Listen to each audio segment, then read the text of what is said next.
Well, I respectfully disagree with the reasoning and the rationale behind the Honorable Supreme Court's decision to grant interim bail to Arvind Kejriwal, and that is for a few reasons.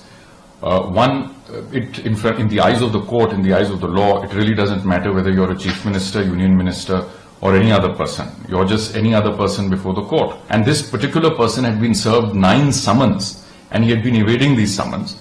There is also material to indicate that he had allegedly destroyed certain evidence, not cooperated with the investigating agencies. So given these antecedents of this person, I don't think he was deserving of interim bail, especially for the reason that the general election was going on. Interim bail usually is granted for humanitarian reasons. It is if a family member is unwell, or if you yourself are really unwell, or if there is something pressing in the family, such as a wedding which has to be attended. It is for those reasons normally that interim bail is granted.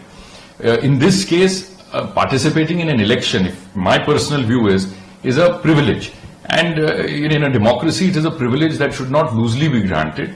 If a person is accused of corruption, is being investigated for corruption, certainly then that person should not claim as right that I must be allowed to go and campaign or contest in an election. So this is my view. And lastly, I think it sets a fairly dangerous precedent, because now anti-national individuals, even separatists such as Amritpal we've seen, is coming forward and saying that I want to contest in the election. So for that reason, I think it sets a very dangerous precedent. Every person is now going to come forward, every under trial accused of heinous offences will say the election is on. And in a country as vibrant as India, there is constantly an election that is going on. So does it mean that this will now be accepted as one ground for granting bail? So these are some questions which I feel will now, unfortunately, will come up. But it remains to be seen now what happens. Well, the Honorable Supreme Court, of course, in its wisdom, has decided to lay down certain conditions, which to my mind only shows that even the Honorable Court understands that it is important to restrain this person, like any other person that is granted bail, from doing certain activities that normally would not be permissible had they been in custody.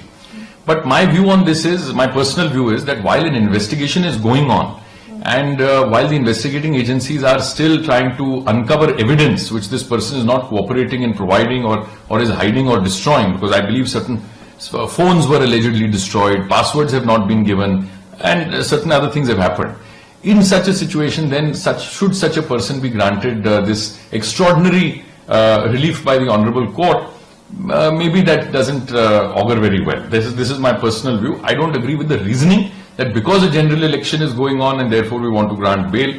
Only on that limited aspect I don't agree. But of course, as a general principle, bail has to be the rule, jail has to be the exception. I understand that, but this was also a case where Mr. Kejriwal had not even filed a bail application.